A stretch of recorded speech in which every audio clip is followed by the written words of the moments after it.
What is up, party people? Welcome back to my channel. I'm Jamila. This is JemilaBeReadin, because I do be reading.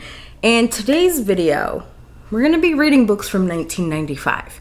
You might be wondering, Jamila, why are you reading books from 1995? Well, that is the year that I was born, that I graced this earth. Not to toot my own horn, but 1995 was when I was born. I did turn 30 this year, and I thought it would be fun to do something around turning 30 that's not actually about turning 30. Anyways, I had considered doing a video where I read books by authors with the same horoscope sign as me, or reading books that are recommended for the same horoscope as me. But I thought it would be interesting to go back 30 years to 1995 and read books that came out during that year and just see what books were like back then. So I decided to pick up 3 books for this video. The first book is actually a book that has gotten a lot of hype recently, and that's I Who Have Never Known Men. This is a book that I've been seeing everywhere on Book Talk, BookTube, Bookstagram, on the online bookish spaces. It got an English translation, I believe, in 2022 or 2023. And ever since then, it's found a new lease on life almost. And I've just been seeing it everywhere. And I thought it would be perfect to pick this one up because it was originally published in 1995. So that is the first book that I pick up in this video. The second is Vivid by Beverly Jenkins. I read my first Beverly Jenkins last year and had a grand old time, and I really wanted to continue reading more of her books. And lo and behold, she did have a book that came out in 1995. This is actually her sophomore book, her second ever book that she published. And it also has such a gorgeous cover. Please hold. The edition I have is, I think, a first edition, the original that came out in 95. Yep, this is the edition that came out in 95. And it has this beautiful clinch cover that was, I believe, oil painted. They don't do these like this anymore, but this is just gorgeous. I found this copy for 11 bucks, I think, on thriftbooks.com, and I knew I had to grab it before I even decided to read this book. So I got this and I read that. And the final book that I read in this video was Tonight and Forever by Brenda Jackson. Brenda Jackson is another kind of prolific Black romance author.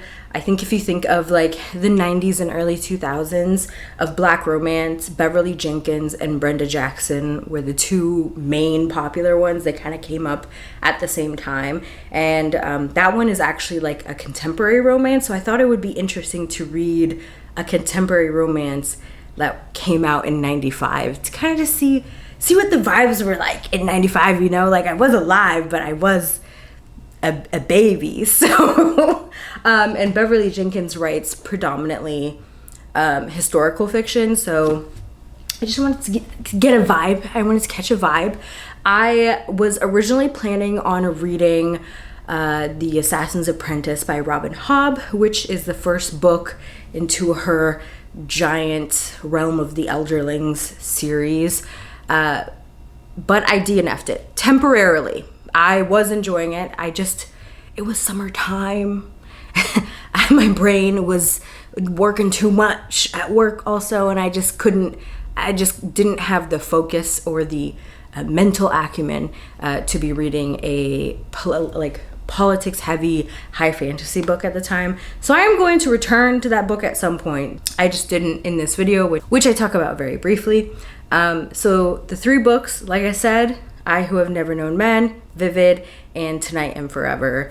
It's an interesting experience, and I've also interspersed some vlog footage from July, mostly because July was my birthday, July 5th.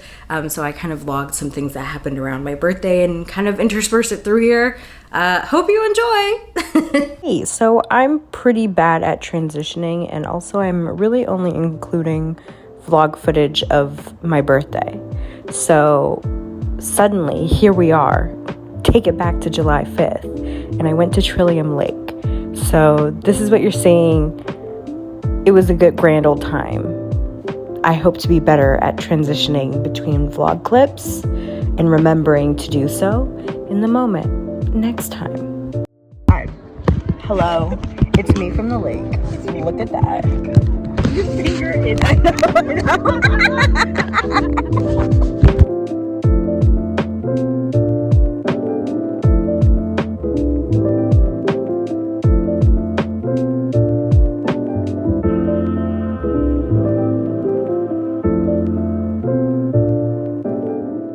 Here with Jaya and Maya. Hello. Their names do rhyme. What has been your favorite part of today so far? Paddling you around. Thank you. Yeah. Great answer. Yeah. Yeah. And Maya? Mine has been being paddled around by Rebka. Yeah. Enjoying the sights. Enjoying the sights. Yeah. Rebka decided to take a nap at her spot, and we Over needed there. sun. Yeah, she's over yonder. What do you guys think of this view? It's so beautiful. Look at the mountain. and Wow. The reflection. Look at that. Incredible. It's been about a week since I finished I Who Have Never Known Men, and I don't think I ever came on here to talk about what it is or what it's about. So let me do that first, and then I will tell you my thoughts about the book. So I Who Have Never Known Men is a book that was originally written in 1995. Obviously, we are reading books from 1995 in this video. And it was translated into English from French in 2022, and then it kind of had this like huge resurgence or like rise in popularity thanks to Book Talk. I didn't know that. I had seen people talk about this on Book Talk, but I feel like I mostly saw people talking about it on BookTube. But in any case, it had this resurgence, so that's how it got on my radar, and I decided to pick it for this video. This is kind of like a literary dystopian of sorts, has a little bit of a speculative element. We are following an unnamed protagonist who at the beginning of this book is a young woman, likely between the ages of like 14 and 16. She doesn't know, no one else knows. She is living in this bunker with 39 other women. They're all women, they're all adult women. She's the only child in this bunker, and it was by accident. She was taken by accident. She wasn't supposed to be there, but she was. So she essentially grows up in this bunker with these other women. There are no men, and there are no people of other gender identities there. There are some security guards or soldiers or something who are men, but they don't talk or really interact with these women besides giving them food and supplies and or whipping them when they do things that they should not be doing, such as touching each other, even like a handshake or a pat on the back, or intervening when someone tries to unalive themselves. They don't have anything to do. They're not really doing anything. They don't know why they're being kept there. And it's been many years at this point until one day they manage to get out of this bunker for reasons. And they embark out in the world to try to figure out what's going on and find other people. It's a really interesting book. I didn't love the protagonist. I found her narrative voice to be a little bit annoying. I also found some of the ideas in this book to be outdated, which I thought was really interesting because I don't feel like 1995 was that long ago. And also, I feel like I have heard this book being propped up as like a feminist piece of fiction by other reviewers and also by like the publisher. So I was kind of going into this with the expectation that it was going to be like feminist in some way, and I just don't think that's the case. And if I'm being honest, I don't really think that's the author's intent either. I may be wrong. I haven't like looked at any interviews with her, but just based on how everything is presented, I just didn't get the idea that she was intentionally trying to be feminist, and that didn't come across to me anyway. Just the ideas around womanhood felt very limiting to me, and it kind of annoyed me, and it was just really interesting to see this protagonist who, for all intents and purposes, did not grow up around men or societal expectations around gender, besides what she's hearing about stories from these women of life before this bunker. And yet she like really internalized some of this, and also at points felt a little pick-me, which I just thought was really interesting. I know at the beginning she was a child, but I'm just like, how did this happen? It almost felt like it was just intrinsic to womanhood, and I'm like, I don't know that I agree with that.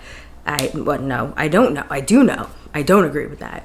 But yeah, it was really strange. I didn't really like the first half. I thought it was kind of slow, and I didn't really care about the protagonist's observations. But I found it to be a lot more intriguing once they were out of the bunker. I just thought, like, once it kind of focused more on, like, society as a whole, I found it to be a lot more interesting. Overall, I think I would give this one, like, a 3-star. I can understand to an extent why this got so popular and why this seems to resonate with a lot of people. It just didn't with me. And honestly, it just felt like a very white woman perspective. I mean, it is. That is what it is. While I was reading this book, I was thinking a lot about Kindred by Octavia Butler. Not that it has the same premise, but it's kind of doing this thing where it's like mostly like literary fiction with a speculative element to it, but like using that to kind of commentate on society. And I just felt like Kindred did it better, in my opinion, personally. And I was thinking about how much I would have rather been reading Kindred than this book, to be honest. But in any case, I don't think it was terrible. I think it was like solidly written. It just didn't work for me. It didn't resonate with me. So yeah, I'm gonna give this one like a 3 stars. Yeah. Hello, I come to you all from my bed to give you an update on Vivid by Beverly Jenkins. I am 37% of the way through this book, and I'm having fun. What is this book about? Well, it is about our protagonist, Vivid, aka Vivica Lancaster, who is a doctor. She has been struggling to find work because she's a woman, and it's the 1800s. And she happens across this flyer or whatever advertising a job in this small town in Michigan called Grayson's Grove, and she gets the job. And the thing is, she's been corresponding with a woman named Abigail. Abigail is the aunt of Nathaniel Grayson, who is the mayor of this town. And she went behind his back to hire a female doctor. He did not know that this V. Lancaster that he hired was a woman. So imagine his surprise when he goes to pick her up from the train station, and it is a woman. Again, this is the 1800s. Misogyny abound. And so he's like, no, I cannot allow you to be a doctor in my town. And she's like, actually, I'm going to be a doctor in your town. And thus ensues a little bit of hijinks. She manages to convince him to allow her to stay, kind of like on a trial basis. She is moving into her home, setting up shop, and that's pretty much where I'm at right now. She has been here, I think, for maybe 2-ish weeks, and there are romantic sparks flying. And in fact, a first kiss has happened. And, you know, the 1995-ness of this is rearing its head because, let me read you this quote, and I guess spoilers. The next moment, she was in his arms, and he hadn't wanted to let her go. Her virgin's mouth had been just that, virginal and ripe.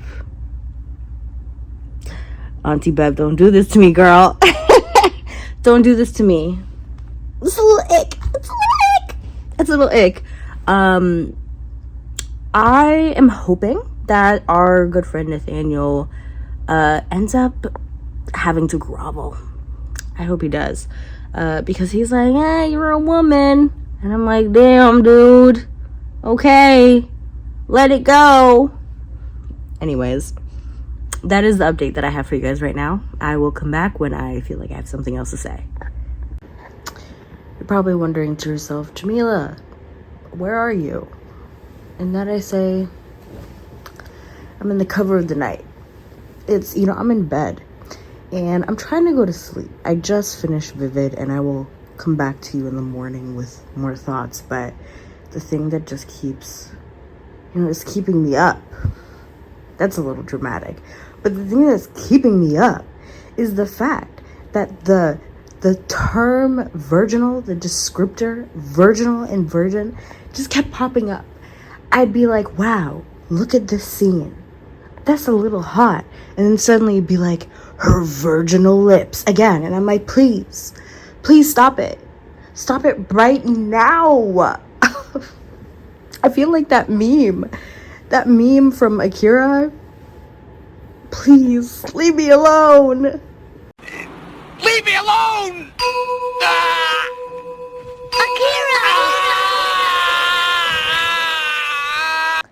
Hello, I come to you from this angle because I'm in bed. And do you know how I said previously how I had started Assassin's Apprentice and that I was going to be reading that book? Do you recall? So about that. I have decided to change the book that I'm reading. I'm temporarily DNFing this book simply because of two reasons. Number one, my brain just does not have the mental acumen right now to read this book. My brain just does not want anything particularly complicated. As much as I love a political machinations moment, I can't do it right now. I can't. I'm feeling a little slumpy. I'm struggling. Okay, so I decided I'm not going to push this. I'm not going to push this because I think this is going to delay me. It's going to delay me. I don't feel like reading it. And also the library ebook is due soon. So I decided, you know what? It's for another day. It's for another day. So instead, I've picked up another book. I was sitting here for a while, scouring, trying to figure out other books that came out in 1995. And I was thinking to myself, which brings me to my second point, which is that none of these books were at all contemporary for the time period. I Who Have Never Known Men is kind of like dystopian. It doesn't have a specified time period that it's set in. And then Vivid is a historical romance. So I was like, you know what? I kind of want to read something that would have been contemporary at the time. Because I just want to see, what was it like in 95 when I was born? So I was looking and I was like, this is grim. This is really grim. It's a lot of John Grisham's. It's a lot of Stephen King. It's a lot of Neil Stevenson, Jodi Picoult, J.D. Robb / Nora Roberts. And you know what? I get it. That's just not for me. That's not for me. And finally, I came across and discovered that Brenda Jackson's debut came out in 1995. Brenda Jackson being a prolific black romance author. Her and Beverly Jenkins kind of came up at the same time. And for a while, they were kind of the two biggest, most well-known black romance authors. And I haven't read any of Brenda Jackson's books. And so I thought, why not now? Why not now? So I have decided to read her debut, which is called Tonight and Forever, which is the first in the Medeiros family saga, following a doctor and a woman who is a recent divorcee and is returning to her hometown in Texas. And romance ensues, presumably. So, I'm going to read this and I will let you know my thoughts. I'm going to keep coming at you in this awful angle. So I have started this and already it's starting off strong. Okay. We're in Justin's perspective, the male main character. And immediately I think he's laying eyes on our female main character and he's just enamored. This is just immediately. I'm like, where are we? Who are we? What's going on? I don't know. But he's already horny. You know what? Perhaps this is a learning lesson for me. This is why I did the video. I have made the mistake of thinking romance books were less horny in the 90s. And I'm finding That's not the case. Anyways, back again. This was a good idea. I'm glad I chose something contemporary at the time, because this is really giving me insight into how people spoke in 1995. Okay, so our female main character is Lauren, and she's talking with a friend of hers, and she says this: I meant to tell you earlier how sharp your hair looks. Okay, that style looks super on you. Okay, looks super on you. Looking very sharp. That hairstyle looks sharp on you. Okay, I'm just being silly now. Bye. I feel like I'm acting like I don't know anything about the 90s. And while I was a small babe during the time, I watched things from the 90s. I feel like I'm trying to defend myself here.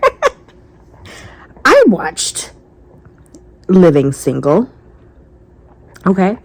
This year, in fact. Yes, for the first time. Anyways, love that show. And yeah. Anyways, I don't know where I'm going with this. Bye.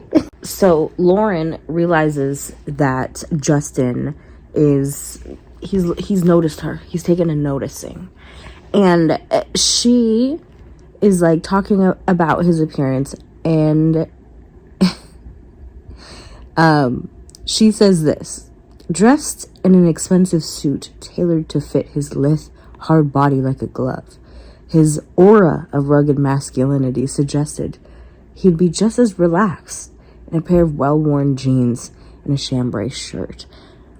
That is such a 90s coded outfit. A chambray shirt with jeans? Yeah.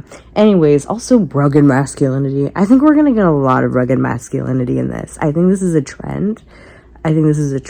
Lots of rugged masculinity. Okay. So I realized that I never gave any final thoughts on Tonight and Forever by Brenda Jackson. I did. It is like a month and a half later since I finished the book. So I'm trying to think of my thoughts now. I ultimately didn't like the book. As you've seen in prior clips, I found it to be very corny. It was very of its time. It felt very Hallmark movie to me almost, but like not a fun Hallmark movie, just like your average Hallmark movie. It was surprisingly horny. I was kind of surprised by that. I wasn't expecting it to be so horny. Not that they like really like went into depth on any of the sex scenes. It was pretty fade to black. I just thought that there wasn't enough romantic development at all between the two leads. And yeah, I wasn't convinced by their relationship. I thought it was kind of boring. I was really having a hard time getting through it. It was very female, male, very heterosexual, which I mean, obviously, but like, it was just like very like in your face. And it was a lot. And I didn't like it. I think I gave it like a 2-star. I am curious to check out more like recent Brenda Jackson books, or if you have a Brenda Jackson book that you really love, let me know and I will check that one out. But yeah, this one was just very of its time. It was very of its time. Yeah. Anyways, those are all of the books that I read in this video. Have you read any of these books? Have you tried reading books from the year that you were born? I'd love to know your thoughts on this. If you would like to see other bookish content from me, you can check me out on Instagram, TikTok. I am on Blue Sky. I am on Threads. I do be yapping everywhere. So I will catch y'all in the next video.